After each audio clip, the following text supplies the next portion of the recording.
Brijesh Pandey class में स्वागत है। आज हम भारत के मध्यकालीन भारत के इतिहास के बारे में बताने जा रहे हैं, जो एग्जाम में पूछा जाता है। मध्यकालीन इतिहास भारत का मध्यकालीन इतिहास भारत का अरबों का आक्रमण। सबसे पहले भारत में अरबों का आक्रमण किस सन में हुआ था? मोहम्मद बिन कासिम ने 712 ईस्वी में सिंध पर सफल आक्रमण किया था। इसके पहले उदेला नामक दो भाइयों ने आक्रमण किया था, वे लेकिन असफल थे। जब मोहम्मद बिन कासिम 712 ईस्वी में सिंध पर आक्रमण किया, उस समय सिंध पर हिंदू राजा दाहिर का शासन था। इस युद्ध में दाहिर की पराजय हो गई और मोहम्मद बिन कासिम की विजय हुई। सिंध विजय के पश्चात मोहम्मद बिन कासिम ने सर्वप्रथम धार्मिक कर जजिया कर लगाया। जब मोहम्मद बिन कासिम क्या लगाए? जजिया कर लगाए, जो धार्मिक हिंदू पर लगा था। सबसे पहले कर लेने की प्रथा मोहम्मद बिन कासिम के द्वारा चलाया गया था, वो क्या नाम था? जजिया कर था।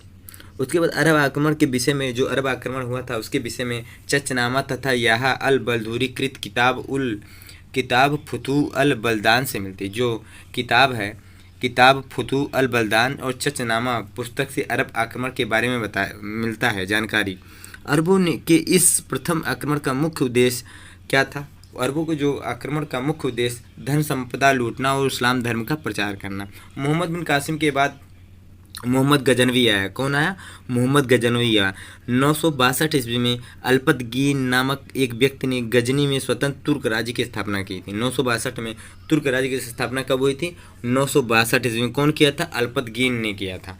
977 ईस्वी में अल्पतगीन का दास और दामाद सुबुक्तगीन ने गद्दी पर अधिकार किया। अल्पतगीन के बाद उनका दामाद सुबुक्तगीन ने गद्दी पर बैठ गया।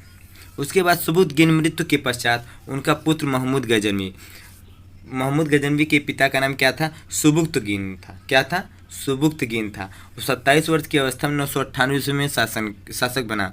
बगदाद के खलीफा ने महमूद गजनवी को यामिन उद दौला साम्राज्य की दक्षिण एवं अमीन उल मिल्लाह धर्म संरक्षक की उपाधि प्रदान की।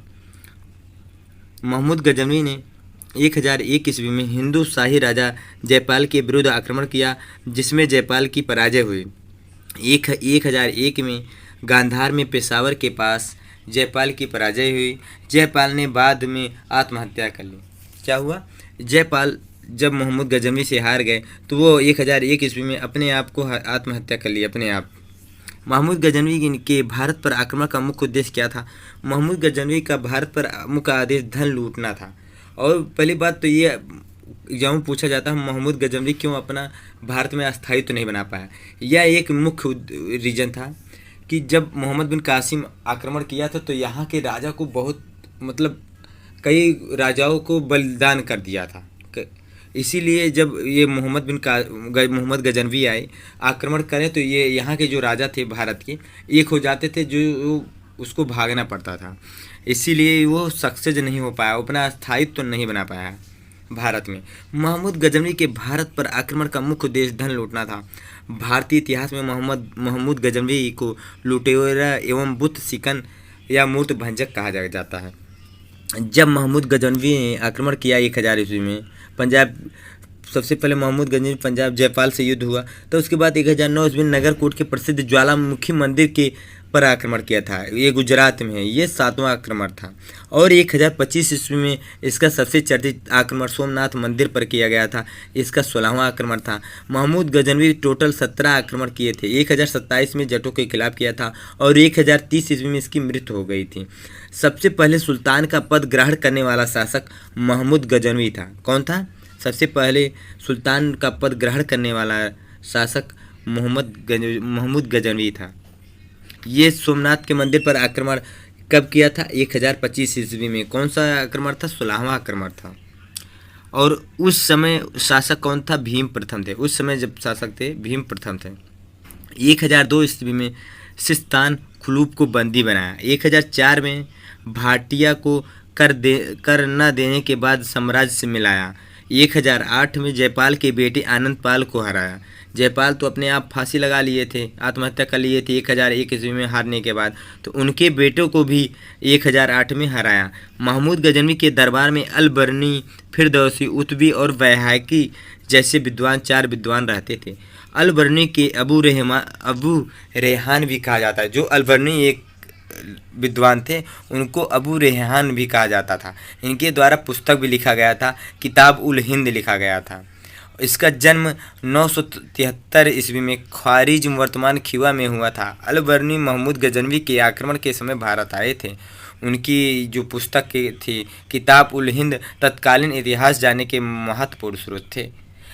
उसके बाद महमूद गजनवी के बाद मोहम्मद गोरी 1100 इनका शासनकाल 1175 ईस्वी में 1206 ईस्वी में हुआ था। मोहम्मद गोरी गजनी के अधीर गोर प्रांत का शासक था। वह संस बनी वंश से संबंधित था। मोहम्मद गोरी का प्रथम आक्रमण 1175 ईस्वी में मुल्तान पर हुआ था। उस समय मुल्तान पर करमाथी जाति के मुसलमान शासक थे। 1178 ईस्वी में गोरी ने गुजरात पर आक्रमण किया, किंतु मूलराज द्वितीय ने अपनी योग्य एवं साहसी विधवा मां नायिका देवी के नेतृत्व में अबू पहाड़ के निकट गोरी को परास्त किया। 1178 में मूलराज द्वितीय ने मोहम्मद गोरी को हरा दिया था। मोहम्मद गोरी के सिक्के पर एक और कलमा तथा दूसरी ओर लक्ष्मी की आकृति अंकित रहती थी। ये बहुत इंपॉर्टेंट, इसे नोट कर लीजिए। मोहम्मद गोरी जो सिक्के बनाए थे, एक तरफ कलमा था, दूसरी तरफ लक्ष्मी आकृति अंकित रहती थी। तराइन का प्रथम युद्ध 1191 ईस्वी में मोहम्मद गोरी और पृथ्वीराज चौहान के बीच लड़ा गया था, जिसमें पृथ्वीराज चौहान की विजय हुई थी। फिर उसके बाद तराइन का द्वितीय युद्ध हुआ था, मिसप्रिंटिंग हो गई। तराइन का द्वितीय युद्ध 1192 ईस्वी में मोहम्मद गोरी और पृथ्वीराज चौहान के बीच लड़ा गया, जिसमें मोहम्मद गोरी की विजय हुई थी। चंदौर का युद्ध 1194 ईस्वी में मोहम्मद गोरी और जयचंद के बीच लड़ा गया था। फिर 15 मार्च 1206 ईस्वी को मोहम्मद गोरी की मृत्यु हो गई। तब से स्टार्टिंग सल्तनत काल, उसके बाद सल्तनत काल का स्टार्ट हो गया। दिल्ली सल्तनत काल का प्रारंभ 1206 ईस्वी से 1526 ईस्वी में हुआ था। ये मोहम्मद गोरी के बाद हुआ था। ये अगली वीडियो में आपको बताएंगे। अगर ये वीडियो आपको अच्छा लगे तो लाइक एंड सब्सक्राइब करिएगा। Thank you.